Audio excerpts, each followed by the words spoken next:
This is a bit of a surprise as KZ has once again partnered with Bad Guy to announce a new earphone. This is a partnership. This is the PR2 Planar magnetic driver in-ear monitor. This is by far the cheapest in-ear monitor that uses planar drivers. It's around $36.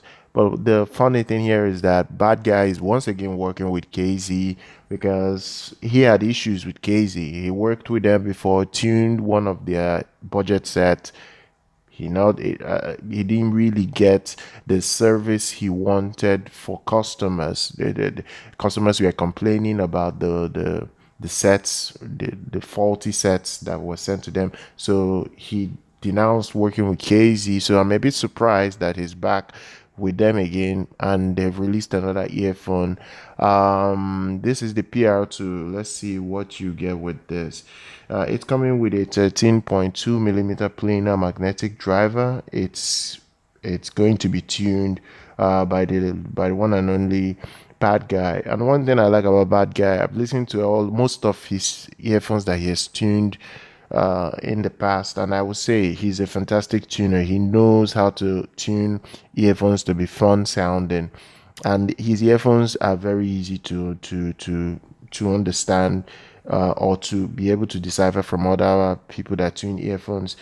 He has the ability to give you a lot of bass in your earphones. Like he gives you a lot of bass, and not just bad bass, but very very controlled bass. But they can at least slam. They can at least slam really hard. So that's one thing I like about his earphones that has impressed me over the years. His tuning makes me happy. He's a very consistent tuner. It doesn't make earphones that are bright or too analytical or too shrill in its sounding. That's one thing I do appreciate about his work over the years. And many companies are working with him these days. I don't have any issue with what he does for companies. Is the fact that he went back to KZ to work with them, considering what happened not too long ago when they released a budget set that didn't work out. That didn't really work out. So, what are you getting extra? The shell out of the after the driver is made out of aluminum. So, the shell is very well made. It does have a proper aluminum alloy die casting shell that at least is made to last really long.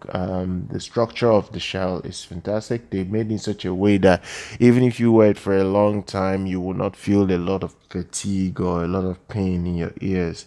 That's one thing they did. But one other thing that KZ keeps on doing time after time after time that has made me over the years not really like some of their products is the fact that they continue to maintain this QDC style design for the all their earphones.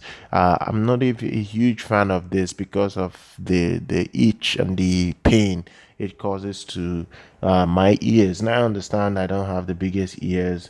I'm very sensitive to the nozzle that goes into my ears because I wouldn't want something that causes me long-term pain. This is what this company does. They do maybe not all their sets, but most of their sets do perform well sound wise. But the styling that they have for their earphones are not just that good. Are not just that good. And if we're going by the graph we're seeing here, you can see that the bass is elevated. The mids are a bit smoothened out and lowered. The treble is not as elevated as the bass, so I can say that maybe this set is going to be a bit of a bass head, almost a V-shape tuning. It's not going to be this Harman neutral tuning that I do not know, for some reason everyone now wants to have that kind of sound from their earphones in general. I don't see that being the case with this model. I see this earphone being very very competitive with other planers on the market. At least maybe the $100 planers, maybe not the two, $300 or $500 planers, but at least the ones in the $100 range might be as competitive as this. It's also coming with a high purity silver plated cable, gives you everything that you most likely will need in terms of sturdy design and look and performance overall. So look, it does look nice. It does have everything you probably will be seeking to have in your earphone. In fact, you have a 15 ohms impedance. It does have a 94 decibels of sensitivity, so it's not too hard to drive, in fairness. But if you can pay $35 to test out the new PR2, I'll drop the details below, especially where you can buy it.